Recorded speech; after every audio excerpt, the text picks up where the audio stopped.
Cool. Another character in the universe who can survive in purgatory while not being in a Oh Lord, is that my son? What's up guys, I'm Pencil here to do a breakdown and review for chapter 172 of Four Knights of the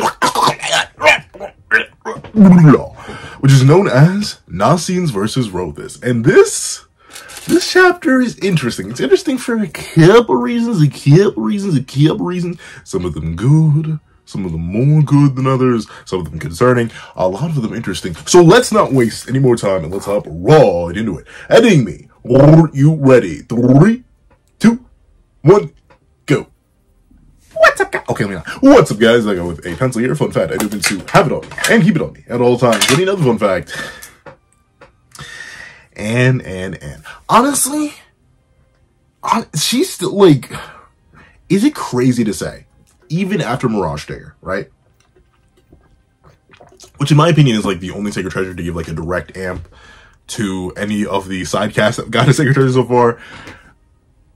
Even with Mirage Stinger, and with her clear, better understanding of her ability and her natural battle skills and stuff like that, I'm still the most worried for Anne getting crept. Like, notably, not even crept, but like, well, no, I do kind of mean crept now. Cliffed out of the narrative by the power creep. That's the main thing I'm worried about. Because ultimately, with NASIENS getting like so many amps recently, from being revealed to be the child of King Diane, meaning they have the same potential on that front, being the first child of King Diane, obviously that doesn't mean anything, but still just an extra layer on top of that, getting a piece of chastity that they're currently wearing around their neck at this very instant, so a whole other chunk of a Sacred Treasure, on top of their own Sacred Treasure, on top of the essential unlimited nature of their abilities. All that Nagaba has to say is there's a poison that does this, and NASIENS encountered in the fairy realm, or hypothetically, depending on how the next chapter goes, based on what happens at the end of this chapter, from another type of realm. Like, ultimately, NASIENS can kind of omni-buff themselves through relevancy, and they have enough unique stat procs that I can legit see it, even with what, in my opinion, is their kind of underwhelming Sacred Treasure. Like, cool. Real hot glove, real cold glove, whatever. But that's the thing, I can see them. Even the daughter, which may sound crazy, especially considering how horrifically and deviously and diabolically Hauser was crept out of the original narrative, how hard that man got cliffed. For some reason, I can still low-key see a vision with Donnie, mainly because I can just see him continuously evolving telekinesis. Like, would it make perfect sense to see, like, Donnie grab the moon and launch it this way? No! Would it be metal? Absolutely. If Nagaba did it, would I care? It would have to be a real good progression, but, like, I can see that progression. And I'm kind of, like, once again, unless we figure out that her magic is unconsciously tied to something that imposes gravity on something, and then she can get control of that to wield it more freely, I just don't know how she's going to do against somebody who's relative to her. The thing with Diodora is that Diodora was fodder compared to Anne. But, like, Mirage Stinger is only useful while you believe in the mirages. And anyone with any combat ability, in this universe especially, which knows and is filled with the natures of magic, I just don't really see Mirage Stinger being all too useful. And her magic, what if a person's just honest? Like, what if they just answer? Or what if they, even worse, hit Anne before she can ask them a question? It doesn't think her magic's too conditional. NASIENS can just breathe out or launch out poisons. And then with the gloves, as we'll see later on in the chapter, activate their responses. He can steal other people's magic. I still can't get over the fact that he stole Wither, used it once, has yet to touch it again. Nasi, well, I think he touched it again like one more time. I think there's one more time he used Wither, but I can't remember off the top of my dome piece. But still, like, you have Wither, that was a whole other person's whole magical ability, and he just has that, which innately makes all things, including people, weaker. Like, you can just do that. Nasi has that in his bag. Donnie has free range access to his magic, and I'm worried for her, but only on the combat front. Because once again, I'm under no delusion that Pan is endgame. I'm sorry. Every single posse and shipper out, it's not happening. It's not happening. It's not happening. Never. Never. Or Nursival, I'm talking, never. So, she's gonna be fine on that front, but I do not want her ending up down the Elizabeth route. And, like, obviously, she has a much better excuse than Elizabeth. Because, like, the main thing about Elizabeth, once she was revealed to be the reincarnation of a goddess at the end of season 1, there is no reason that woman should have been a damsel in distress as much as she was. Especially after she got her memories back and got access to her full power. The fact that she almost got OHKO'd by a boulder is absolutely absurd to me. But, like, that aside, Anne technically is just a random woman. Like, admittedly, she has ties to Camelot through her mama, but like, she is for all intents and purposes a random woman. So I can excuse her being fodderized and shoved to the back line more than I can excuse Elizabeth, but I don't want that because Anne's a really good character who is our female lead. I'm sorry, Gawain, you ain't all that. Even though you do appear in this chapter and presumably will do something to avenge Anne, considering, you know, bada bing, bada boom. I know. I meant to do, shoot! I literally sent the live reaction. You can check it over on Patreon for as little as $1 a month. You become a member for as little as $3 a month to get the live reaction. That thing's 33 minutes long. I've gotten more and more comfortable with the live reactions, but that's also because, like, I've lost a whole bunch of series to them. Like, I need to do Black Clover. I'm like 6 chapters behind on Black Clover. Oh, sweet mother of mercy, I'm 6 chapters behind on Black Clover. Actually works out, though. Because I'm like 6 chapters behind on Four Knights, too. So I'll do, sorry. I had like a whole revelation. My brain blasted, for lack of a better term. But what was I even talking about? It was Anne, character writing. Yeah, I don't want her to be, Gawain is not that gal, ultimately. She is technically one of our titular characters, but she's not a female lead. She's introduced way too late. Not most of us have really given her that much screen time, but the thing is, Turret, what I meant to do was go grab the tournament roster before I start recording and just have that on a separate monitor. I won't do that now since I've already started recording. But I do believe the first slated fight on the opposite side of the bracket is Gawain versus Turret. So we're going to see those two battle, I do believe. Because, yeah, I know it's Gawain versus Turret because Balin and Gawain were supposed to fight the next round because Balin's going to go up against N'Job Hauser. So, like, the vision is clear. And while Gawain definitely will have potential to do more and more and more, I do think we're going to spend a lot more of her character down the homunculus route, like figuring out what she is and who she is and why she is. So, like, there's so much more separate from Gawain's character that Anne sort of needs to cover as our female lead. And, like, if she gets creds or just doesn't get to do anything and just needs to keep taking L's, man, we in a rough spot. But of course, let me stop yapping so much about this cover page. Let's actually hop right into chapter 172, Nasiens versus Rothus. We open up, and we do get to see that someone is yapping. And hey, as a fellow yapper myself, I can't knock the hustle. Yeah. Yes, I am brushing my teeth, okay? Oh, wait. As I will take any reason to flex this thing. I cannot give you a concrete reason why I got this, other than the fact that I really like Black Myth Wukong, and I'm working on that video for my glorious King Calvin Elder, but yeah, I am brushing my teeth, okay? Which I have no idea where she's doing that. And with what instruments. She can probably just summon them. She's summoned those magic rings that she can probably just summon. But, huh? Of course I'm in the final. Final 16. Gawain, I'm sorry. I feel bad. Like, I feel like I've already, like, somewhat predicted the majority of this tournament, if it even goes all the way through. As has been pointed out eloquently before, there has yet to be a full, actual, all the way top to bottom run tournament in the Seven Deadly Sins duology. There just hasn't been one yet. So maybe this one will break trends, or maybe this one will join it soon enough. Who knows who could invade and appear. But she's in the final 16. I don't think Gawain's making it to the final one. I think from her side, it kind of has to be Balin or Tristan. Both of those characters have more interesting reasons to win. Like, don't get me wrong, Gawain still has interesting reasons. I do think she's going to put up a very good fight against Balin. But I think Balin is going to be the ultimate threat because he was the winner of last year's tournament. Like, we figured that out by process of elimination. The fact that what's his name is still here, Gareth and Dareth are still here, means they lost. They were the runner-up. And then Balin was the winner. And he's the only character, blah, blah, blah. We did this matter of deduction in a previous review. Ultimately, Balin was the winner last time. I think it makes sense for either him to fight Tristan, and then Tristan goes on to fight Percy with his memories restored, or Balin even fights Percy. Because obviously Percy's going to win the right side. Like, there's no way Percy doesn't win the right side. But with it being the case, there was this one guy who shrugged off my magic, my glorious King Balin. And yeah, right? Wouldn't you think? I have no idea what she means or what her people that she's talking to the phone on said in response to this. But, oh sure, I could totally take the guy. Tee-hee. I can't hit hee-hee. Like, just, it does not sound right. I'm sorry. We'll see.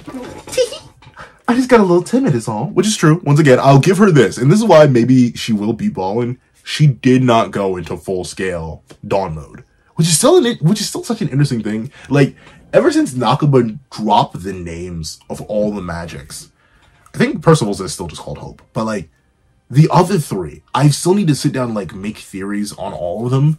But Nova, Dawn, and Hazy Moon, such an interesting like, I've kind of dropped my theories on them before, and I'll dedicate a whole video to each, because I do think each is more than enough to fill its own, like, little video section. I have, like, fun ideas I could draw for them. But for Hazy Moon, I literally think it's a reflection type magic. I think ultimately it is Lance being able to reflect the magic of anybody he sees, kind of building upon his base transformation magic.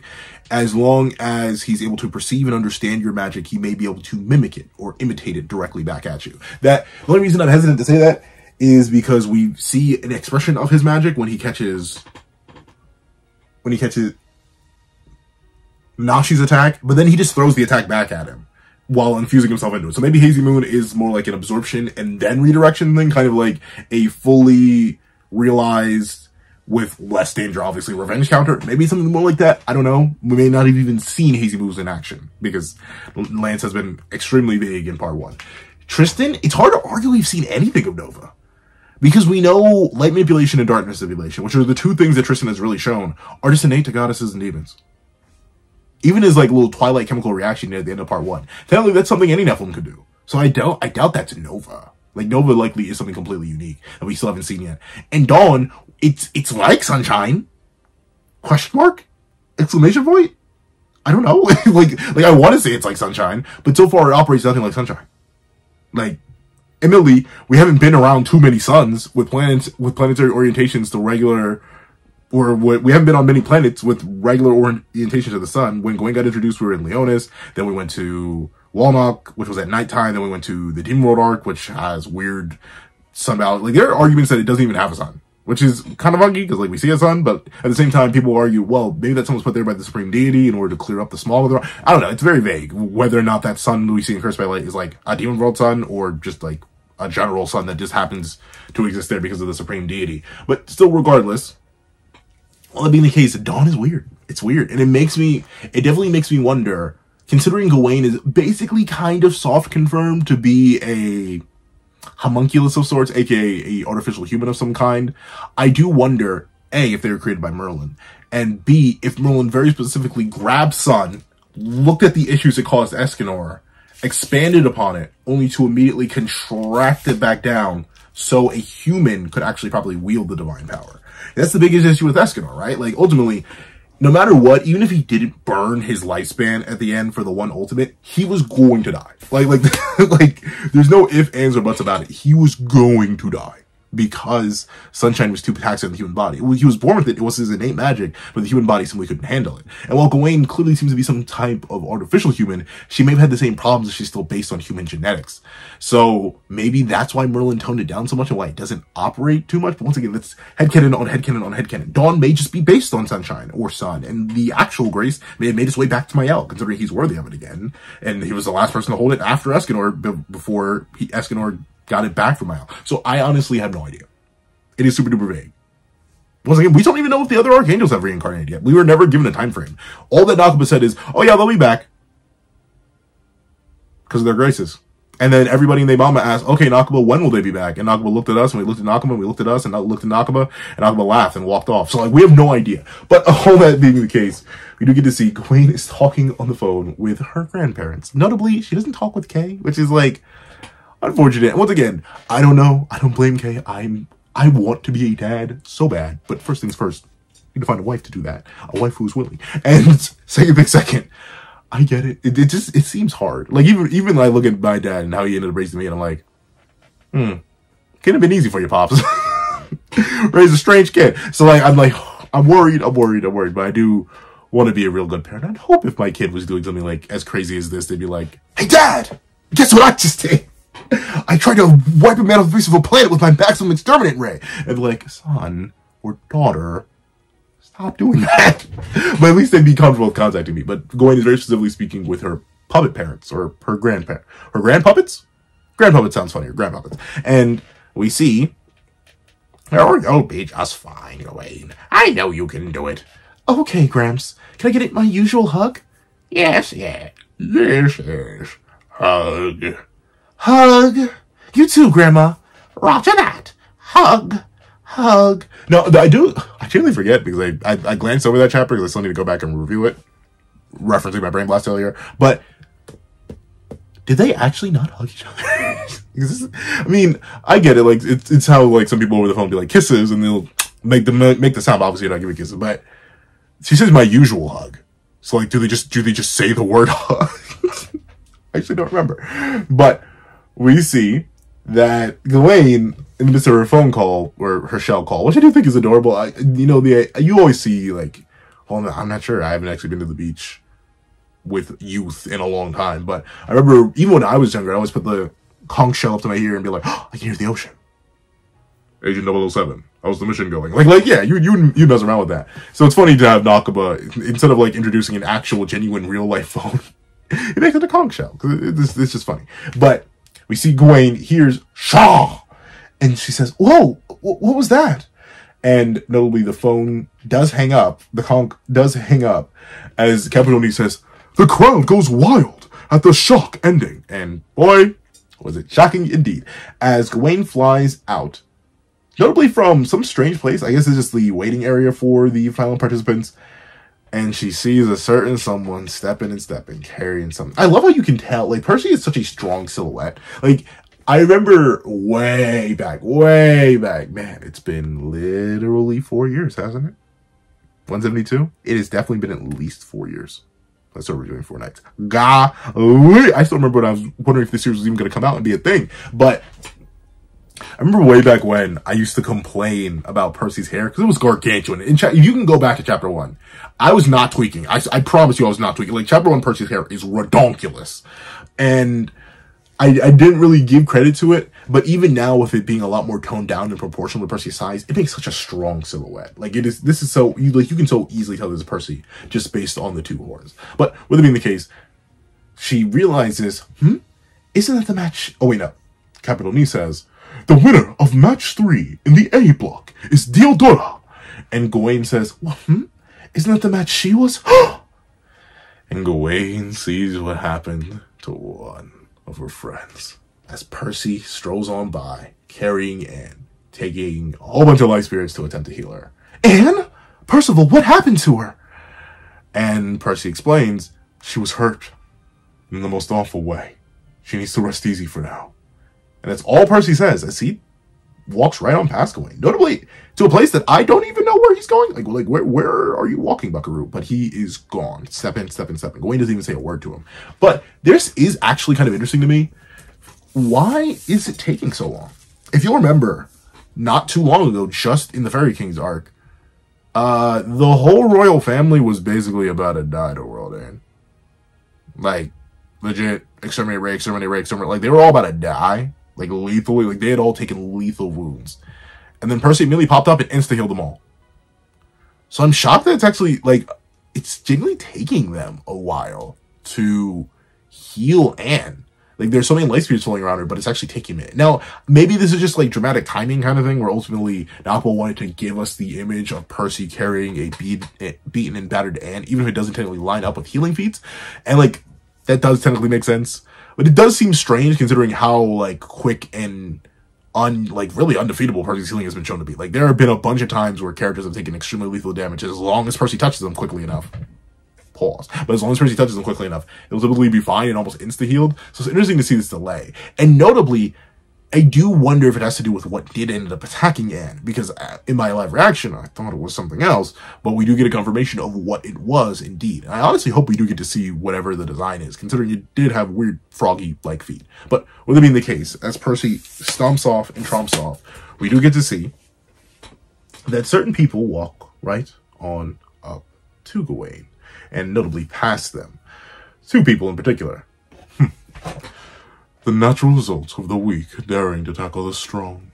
I see no reason to be that emotional about it. Turret drops. Well, I will admit, it's kind of a bar. Like I don't want to say it's kind of a bar because it sounds so wrong, but like, it low key kind of is a bar. Like, I'm in the camp that yes, you can overcome your limits. You can go beyond. Plus ultra indeed. Like, there are still so many stories of, like, superhuman feats when the body is like, oh, well, if we're gonna go anywhere, we might as well take off all these strings. Break every single bone. We'll be fine.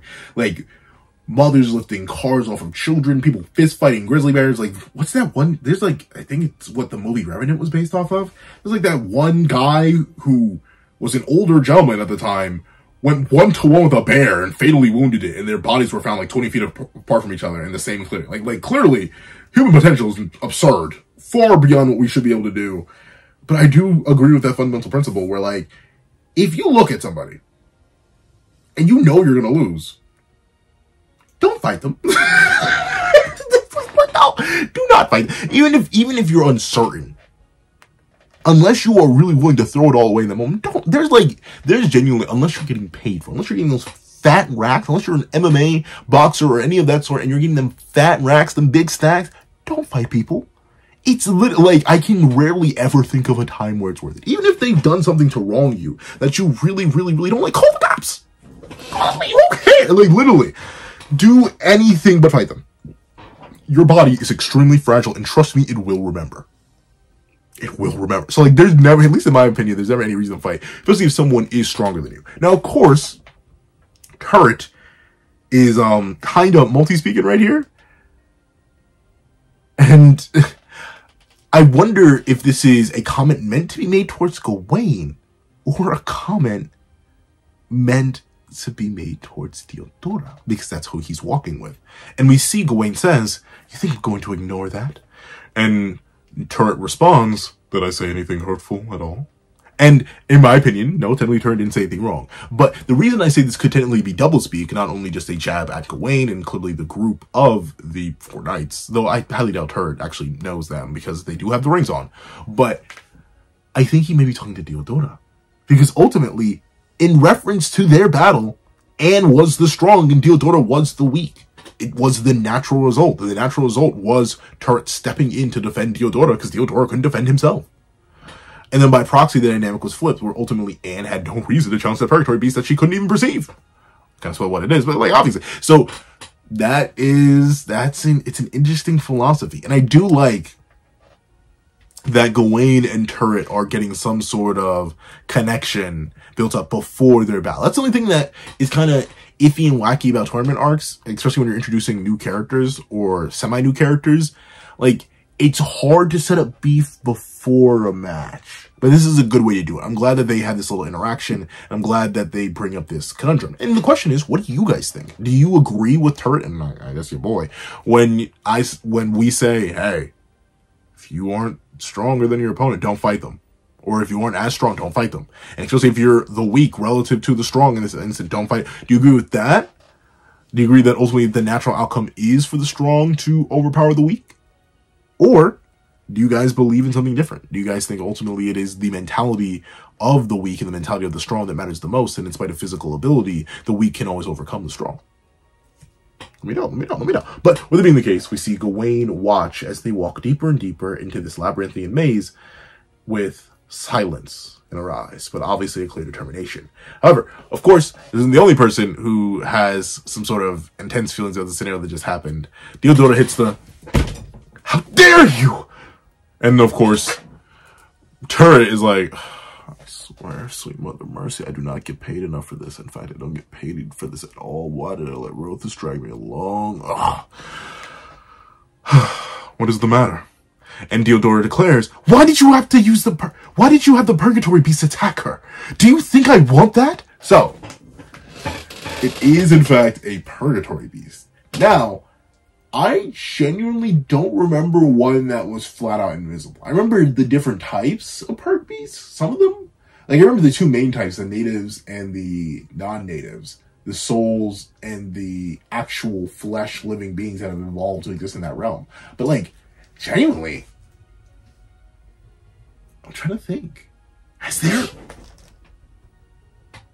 Was there an invisible purgatory? I don't remember. I know there were some that were extremely fast, but I don't remember any ones that were invisible and imperceptible. But, of course, Theodora is very, very annoyed that Turret ultimately ended up stepping in and having to backpack their little baby lord. And notably, you could see that Turret does not care. Turret, like,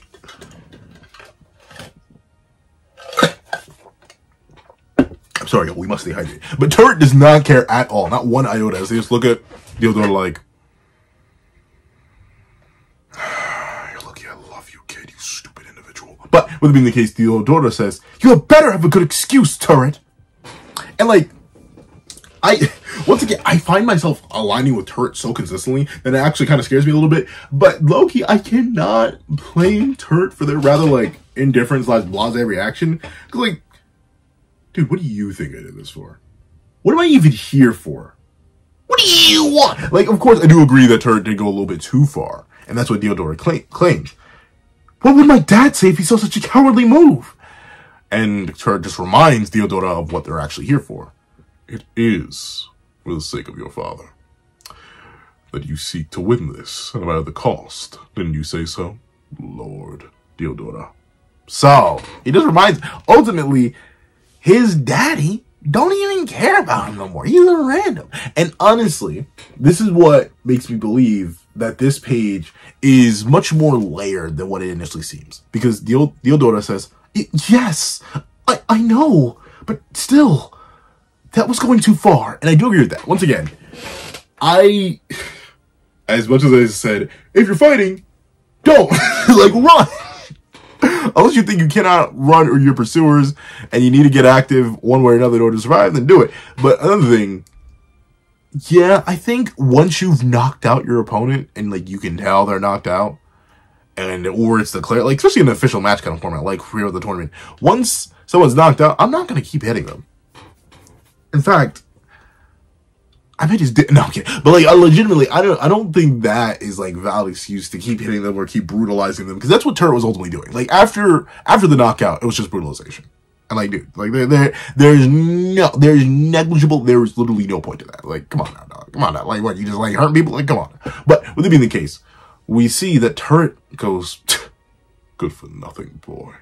And Theodora's like, what? I'll cut your payroll. And Turret immediately hit him with, like, payroll? You don't even have a payroll. But he says, if you face an enemy, you must snap off their fingers and crush their soul. Now, I keep reading fingers. Like, I keep reading and saying fingers, though it says fang. If you face an enemy, you must snap off their fangs and crush their soul. That is what Lord Ironside taught us all. And note that Diodora doesn't actually respond incorrectly.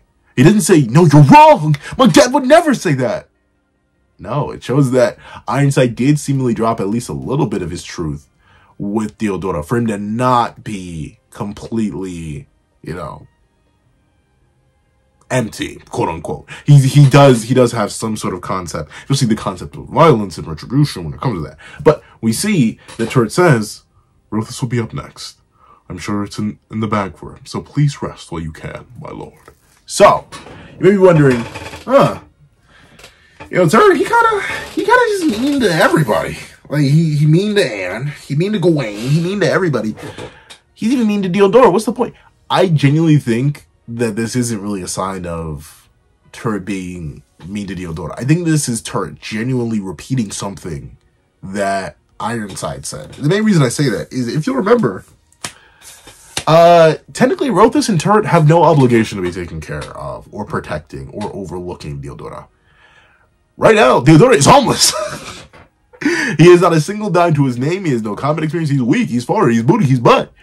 But for some reason, presumably loyalty and care for Diodora, both Turret and Rothus went with him into the Cauldron Monument, the arguably most dangerous part of Camelot. Like, they did that willingly, following Diodora.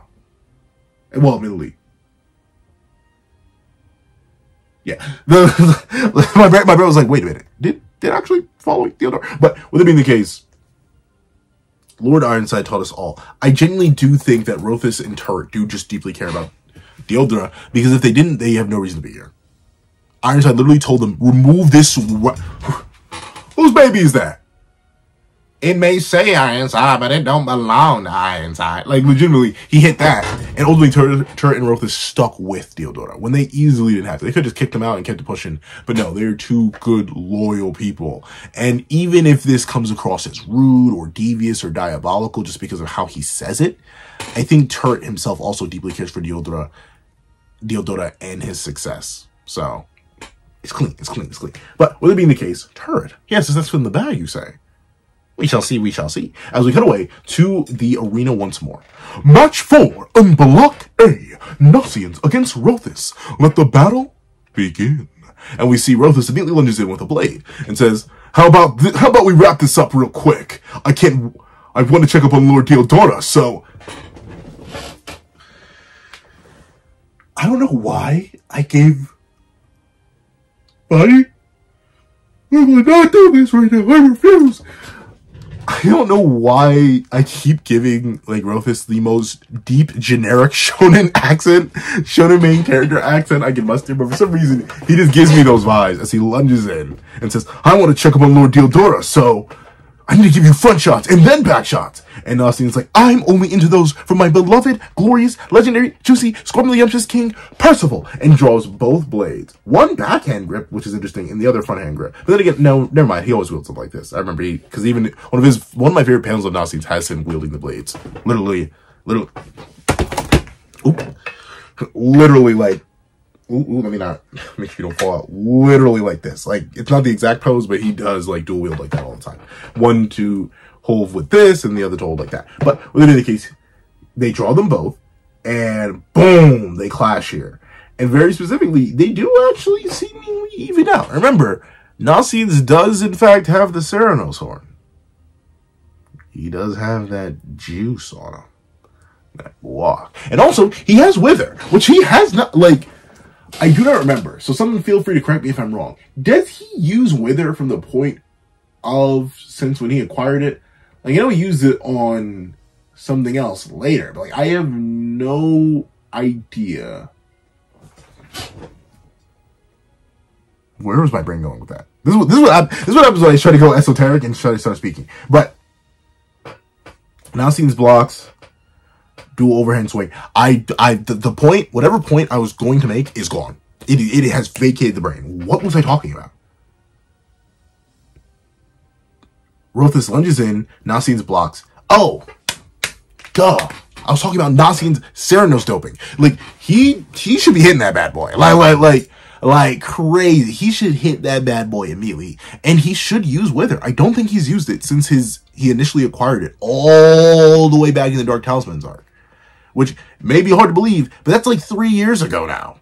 Because that was in like the 40s, early 40s, late 30s. Like that's when the Dark Talisman arc was. Because I know we arrived into Leonis by the 50 mark. So like, we like, or we get further into Leonis by the 50 mark. So like, Nasiens, you have such a deep bag that honestly the experimentation he does later on in the chapter, I'm like, I don't know, dog. I feel like you kind of already got the most broken stuff.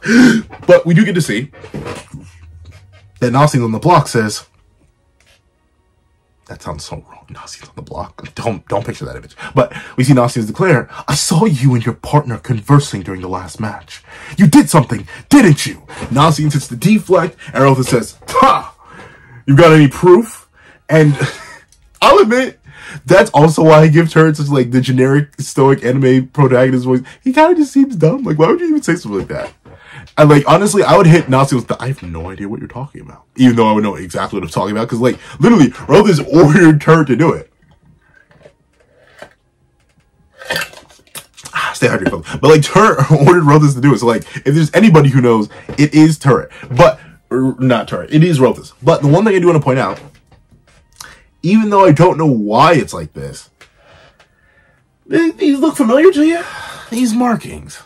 I wonder where I've seen those markings before. It is literally the Derriere tattoo, but the dot got moved up to the right of the original Gothar tattoo. I am not tweaking. You can literally look it up. Look up the Purity Commandment mark on, I was about to say the wiki. Yeah. Look up the Purity Commandment mark on the wiki, and then look up the selflessness mark that Gothar bore. It is literally, like, this one is just a one-to-one recreation. This top part is a one-to-one creation of Gothar's, which I don't think means anything, but still is interesting to see again. Then the dot is literally just removed from Derriere's. So, I wonder. What do those symbols mean? What do they mean, Nakaba? Because they remind me so much of demon marks, but I'm not sure if it makes sense for Rothus to be a demon.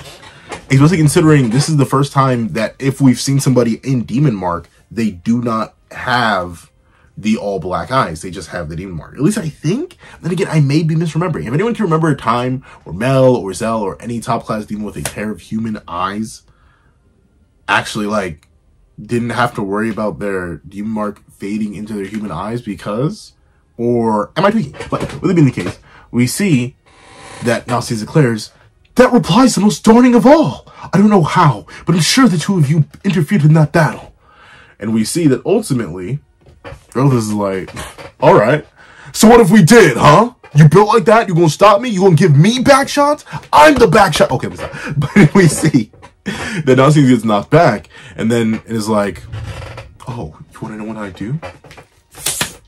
Okay, he doesn't do that, but it'd be so cool. Honestly, I know Percy's Sacred Treasure is basically going to be that, like, sword thing we saw. I still wish it was, like, the idea that I had, I think, like, darn near 2 years ago at this point, where ultimately it was based on the staff concept, where, like, the whole lore of the Jingu Bang, or the As You, I think it's, like, translated to As You Wish, or God of High School in the Korean translation calls it Yue? I'm not sure, because I always read it as Yue, but I'm pretty sure it's like it's something specific in like the actual tone. But essentially, it's the As You Wish staff. And the thing about Percy is I was hoping he'd get a weapon like this that he could customize, not only with just by saying, like, for example, let's just say he got the Jingu Bang. He'd be like, "Jingu Bang, expand," and then it would grow in size, feeding on the light spirits. And he would be able to say, "Jingu Bang, shrink," and then it shrinks back down. And then he'd be able to customize with different swords and stuff like that. Like, ultimately, he could have this as the base and then spawn a sword on top of it to get the Sacred Treasure amp on top of his magic amp. But it seems like he's just going to get a regular sword, which is still fine. But I don't know. For some reason, I've developed such an extreme love for this thing. It all started with God of High School, where you can even see it on the channel. For some reason, to this day, I still think Yue is one of the most broken weapons ever, even though I'm saying it completely wrong.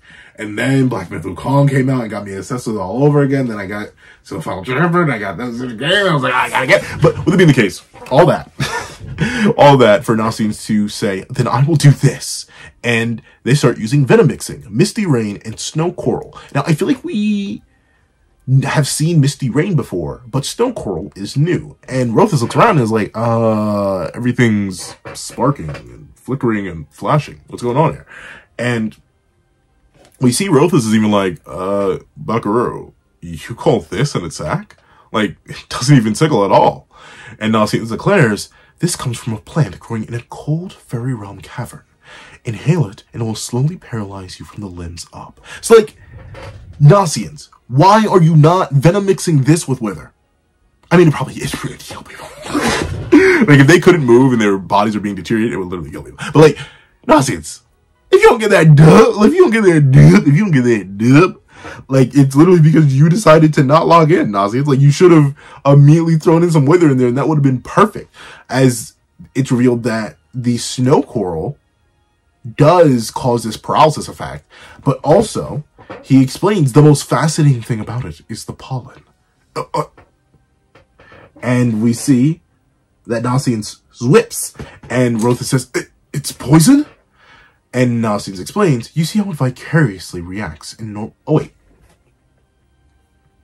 Misty Rain and Snow, yeah, and oh wait, whoops, venom mixing is not, Misty Rain is not a name of a poison, it's just like what the type of venom mixing is. But ultimately, you see how it vigorously reacts in normal temperatures? But what happens when it's exposed to a hotter environment? Fire is taboo in the fairy realm, so I couldn't test it. Instead, I'll experiment with you." So that does raise an interesting question. Are all the giants who live in the fairy realm forced to eat their meat raw? Like, or do they even eat meat anymore? Like, what natural large fauna exists in the land of Flora that is the fairy realm? Like, I actually don't know if there's anything in there for them to, like, actually solve, or if they had to all become, like, vegetarians. Because ultimately, if fire truly is taboo, how does Diane eat? How do any of her half-giant children eat? How do the many different giants around eat? Do they still not do a gargantuan fire to then cook up all their meals and then eat? Like, I have no idea. But with it being the case, Nasiens is like, I'll experiment on you, which is still crazy, like a crazy, creepy. This reminds me, we haven't gotten the lip biting gag in a little bit, but it reminds me of like old experimental, I don't care what has to be done as long as it gets done. NASIENS, like that one that was like a little bit too devious, the one that was a little bit scary, the one that was a little bit concerning. This is what that reminds me of. As he uses the twin pole gloves in heat mode, and we see that Taurus is like, hey, or not Taurus. Think. Rothus, there we go. Rothus is like, whoa, wait, what are you? And NASIENS lights that man up. He cooks that boy, he has burned. And that is crazy. NASIENS immediately goes for this. And one thing I like is that NASIENS shows his really fine-tuned control over the toxins he creates. Because note how the fire is literally everywhere, including many places that do not have Rothus, but it only stays clear in one place, the eye of the storm, NASIENS. Oh, my God. But with it being the case, as Rothus is lit on fire, NASIENS is like, jeez, I didn't realize I was built just like that. And I love how Dubs is like, well, I'll be. I've got to say, pretty good job. As Dunn is just dumbstruck. But as characters are confused, hitting the, what? What an instinct. We see NASIENS say, I didn't really expect that to happen that much because of a collision. Wait, focus. I'm thinking of blue light. Well, I don't know why I with the blue light, but I didn't expect that kind of reaction. The vast violet flames and launched by NASIENS have engulfed the entire arena. Will we see an early end to this one? Ultimately, Kevin pretty much immediately gave up on Rothus, and I don't blame him. If I saw anyone else being literally burned alive, I'd also probably give up and try to save their life. But with that being the case, we see that Rothus is like, hey, don't end this on me yet. Yeah! And immediately swings down on NASIENS from the fires and the flames, instantly clashing with them. But NASIENS this time gets knocked back and gets a whole 2 feet of book. Oh, I just realized it is straight up 2 feet. I think it's just a knock of a fail to color this one in. But ultimately, gets a whole foot of boot straight to the jaw as they get knocked down in the tournament. Ultimately, we see that both Mystery Package and the Donners are just a little bit like, that's a little bit crazy. What's going on here? And we see even Gawain is like, what on earth is wrong with these people? No way. As Rothus walks out, mostly unscathed, mind you. Notably, his skin, while a little bit like charred, it ain't awful. It ain't awful. He's mostly fine. As Cavalry notices, Rothus has survived the Sea of Flames. And we see that NASIENS naturally asks, how on earth can you emerge undamaged from those flames? For that matter, snow coral should make it tough to walk. Now, I'll do one thing. NASIENS, do you see the gap I've just established? That's the gap between you and your understanding of the world. And number two, this was a mistake. This was a mistake. Go red. Undo. I love you, but I cannot have you this large. Undo yourself. You mustn't be this large. But with it being the case, Rothus simply smiles because they have nothing to fear. And admittedly, the one thing I will give Rothus is that I wouldn't be shocked if most characters in universe could tank a natural reaction. Oh, well, actually, but with it being the case, what was I just talking? Oh, yeah, the fact that they're just like regular chemical reaction flames, I feel like there isn't really much magic infused to them other than what NASIENS basically implies with the gloves infusing the magic and things like that. But like, other than that, I don't really know what's cooking there. Like, ultimately, I keep forgetting the darn point. Hold on, I'm gonna stand up. This is what happens when I record, when I even slightly EP, bro. My brain just begins to loop and delete things. Hold on, I'm gonna stand up. I'm going to clap 3 times. I'm going to Millie Rock aggressively. Get the blood pumping. I'm going to do 10 steps. 1, 2, 3, 4, 5, 6, 7, 8, 9, 10. Slap the chest. Let the gut wobble a little bit. Take a deep breath. Exhale. Okay, there we go. Brain just cleared. NASIENS, you should not be shocked that they did basically little to no damage. You should stick to being a poison merchant who relies on the specific reaction that the poison will give, which is why I'm not mad at you for not being worried about snow coral, because ultimately, basic chemical reactions in this universe shouldn't have too much power unless you can enhance said basic chemical reactions with magic, as many characters in this universe can wield explosion-based magic, or magic that detonates, or magic that produces flames that will have a much higher potency than what the natural reactions of nature will have. I get it, this is from the fairy realm, a magically enhanced realm, but ultimately, I think any natural reactions will not be the way the NASIENS kept up. I think he will have to be kept up, or they will have to be kept up through a matter of consistent buffing of themselves, stuff like Ceranos Horn and other hypothetical buffs they could give themselves to other plants, and or debuffing through things such as Wither or the Snow Coral, which in this case just didn't work because of the opponent he's fighting. There we go. Sorry for the for the Jimmy Neutron. That's like the inverse of a brain blast. It was a brain. I don't want to just say brain fart, but then again, technically, I guess it was just it was a brain fart on loop. But with it being the case, Rothis hits a cheeky little grin as they say, nausea, visions, paralysis, memory loss, lethargy. Or is it lethargy? Is it lethargy? I don't know. Lethargy, breathing difficulty, corrosion, multiple organ failure, even death. You know, poison which can do all that? And NASIENS admits, I am an expert in this field. You won't find such a thing in Britannia, the fairy realm, and likely not in the demon realm either. Now, NASIENS, I'm going to dap you up wholeheartedly and trust you on the fairy realm and even Britannia. Those two places, I can leave it, I can rock with it. I feel like you did not have enough time, nor resources, nor ability to wander the whole demon realm, dog. That place is evil. Like, it's not as evil as the place that Rothis ends up mentioning, but NASIENS, the demon realm is devious. I would not sleep on the demon realm's ability to produce something absolutely diabolical. Like, straight up, no joke, NASIENS. I think you may just flat out be wrong on that one, just because of how absolutely monstrous the demon realm is. Like, the reason, I don't even blame people, because I know there are some people who either in my comments, hey, still share all the comments, or even in other areas, where they get the purgatory, the realm that gets mentioned, and the demon realm confused all the time, because they're described to be almost the same thing. And like, Nakaba, when having Merlin describe the demon realm, even uses imagery that's somewhat analogous to purgatory, so I don't blame people for getting them confused. And honestly, I would not be shocked if you went into like the random dark cave of the demon realm, you'd probably find something that could do all this. Maybe not all of it. You missed like one symptom, but it could get real close. But ultimately, we see Rothis admit, oh no, it does exist. Trust me.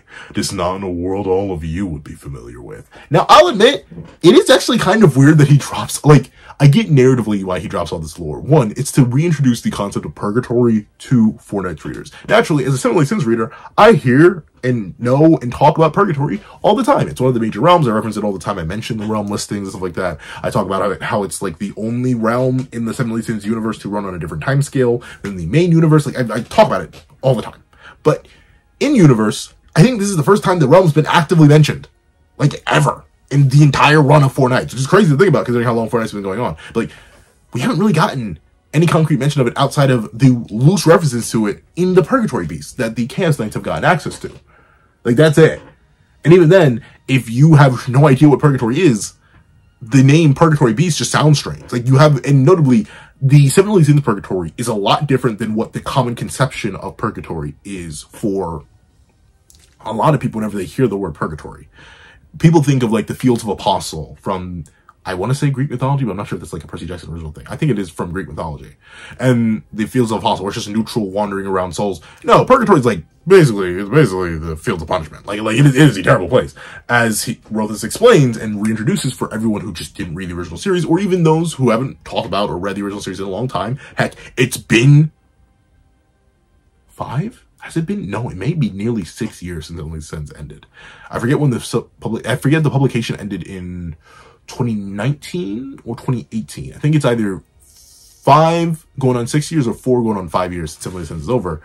And Purgatory really doesn't get much of a highlight after Chaos and stuff gets introduced and the Demon King comes back. So, like, honestly, I don't blame people for forgetting, but Rothis explains, it lies in Purgatory, the great corridor. Some call it The Great Corridor, some call it, linking our world with the afterlife. A world of searing heat and frigid cold, of poisonous air, and a horde of fearsome monsters. Of fearsome monsters. Of fearsome monsters. Of fearsome monsters. Of fearsome monsters. Of fearsome monsters. Of fearsome monsters. Of fearsome monsters. Of fearsome monsters. Of fearsome monsters. Of fearsome monsters. Of fearsome monsters. Of fearsome. Oh, shoot! Sweet Mother of Mercy. Wait, we just up. A fearsome. Look at my son. Look at my son. You know, and it's crazy. I've had one of the biggest switch ups in the universe on Hawk. I think this is a genuine case of absence making the heart grow fonder, dog. Look at him. Look, like that has to be Hawk. That has to be Hawk. Or Mild, as his birth name is. But that has to be Hawk. Mainly because despite it being such a tiny silhouette, like you saw how much I had to zoom in and like loop once I started zooming in. But like Wild has a different silhouette. Like straight, Naka was really good at designing silhouettes. All right, like he knows how to design a good silhouette. I mentioned Percy's before. I mentioned the Hawks now. So like that has to be Hawk. And once again, this continues the trend. Honestly, I don't know if Hawk is going to pop out of that portal that Rothus ends up opening later on in this very chapter, or something. Nakaba keeps referencing Purgatory. And then keeps referencing Hawk specifically. Because the last time we saw Hawk was in Purgatory. Hawk does not make an appearance in Cursed by Light and does not make an appearance. Well, actually, no, he does make an appearance in Cursed by Light, like at the very, very end. I think like it's actually at the very. I think Hawk and Wild both make an appearance. Hold on, did they leave? Actually, let me double check that before I go make a bold claim and just end up being wrong. Did they end up leaving? Hawk, Sevendeadlysins, Cursed by Light. Did they end up popping out? I feel like I remember seeing an image of them being popped out at the end of the movie. Cursed by Light movie. It was like Hawk is adapting very well. He even beat some monsters to say becomes very strong now. I think there's a single season 2 character. Cast. I forget if they popped out. I feel like they, like, correct me if I'm wrong, they may have popped out right at the end of Cursed by Light for like a slight cameo, or I may just have literally dreamed that up. I've not watched Cursed by Light since it came out, so you can tell I'm very, very rusty on the scaling of it. But, and the events that happened. But ultimately, that was like the last time we saw Hawk, and if it's not that, and they haven't appeared, they didn't appear in Grave of Edenberg at all. I'm confident in saying that because I do not remember a Hawk 3D model. So like, that being the case, Nakaba just keeps referencing the dude, but does not show us to him. Does not show him to us. Like, we have gotten so many references. The main reason I see so many references is because we've seen him on memorabilia, on merchandise, on drink cups. Like, and I'm not talking like outside of universe. In universe stuff, we've seen him on all different types of memorabilia.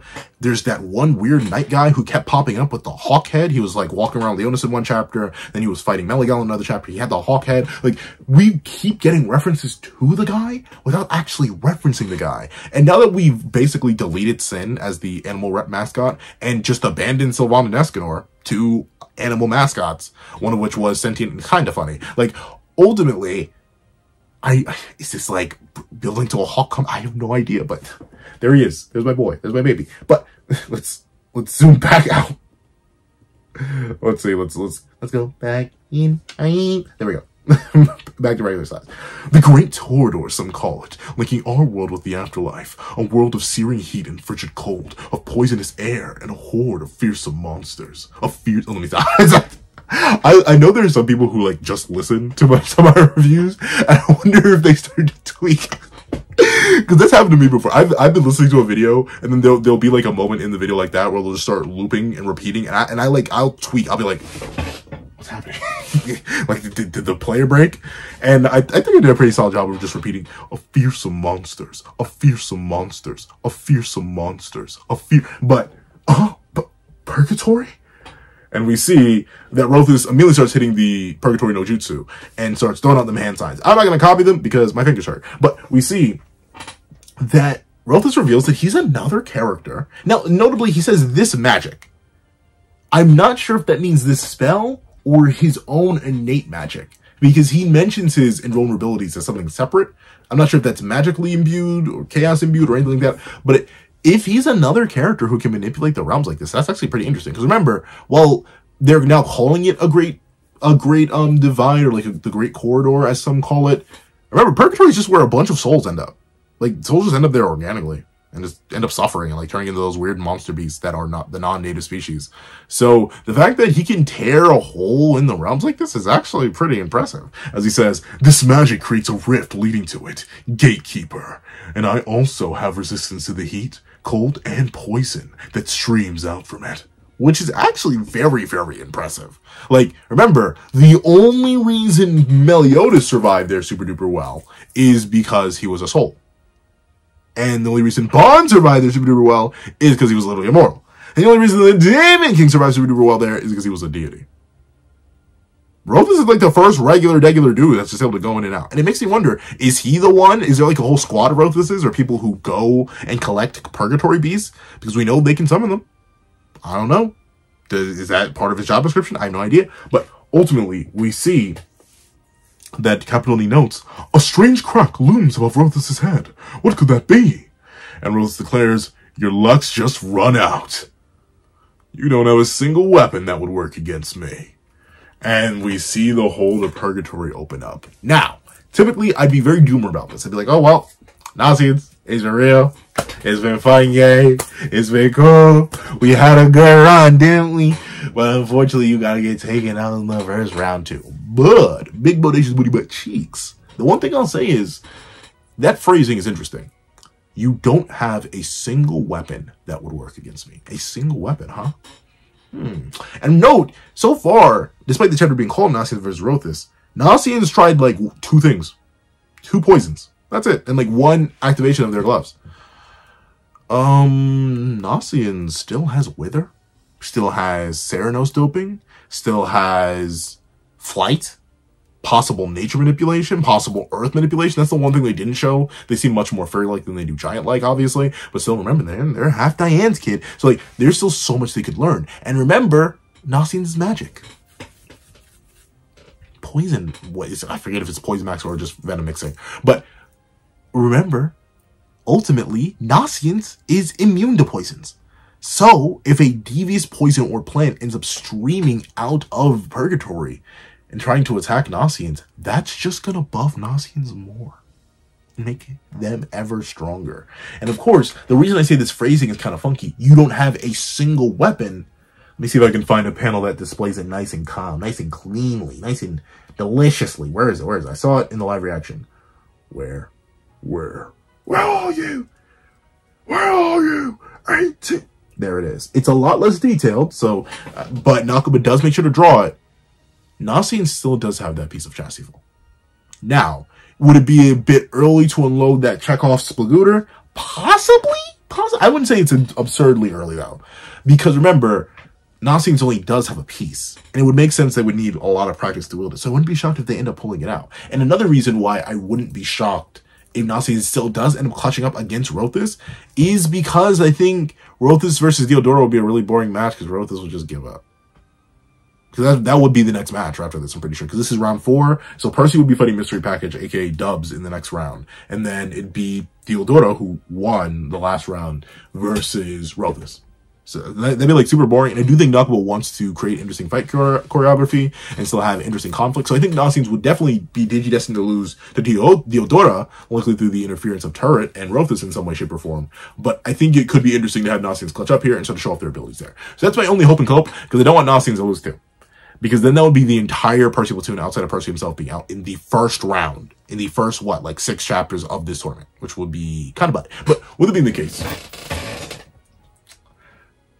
I'm sorry, my brain immediately shut down. Thank you so much for watching this video. If you made it all the way to the end of this video, please leave a Purgatory's Poison.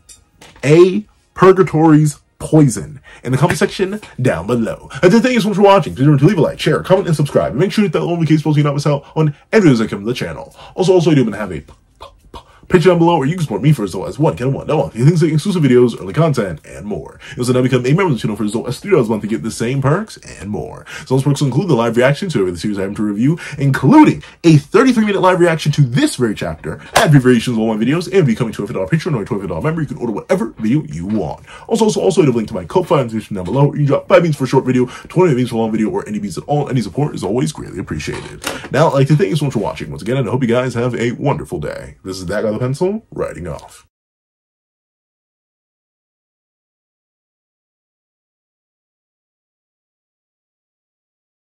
I'd like to give a thank you to our $3 members, Zara, Greyhound, Eternal Flame, Redwolf 4765, Astro, Brandon Payne, Glacier XZ, and G Prosper. And I'd like to give a thank you to our $5 members, A plus A, Ignil Lind, Kevin Encarnacion, Midnight Lord 21, and Sean. And I'd like to give a thank you to our $7 members, Fine, Austin Wimberly, Uchiha, and Yuki Ally. And I'd like to give a thank you to our $10 members, AZ Void, J Warrior, and Robbie Uchiha.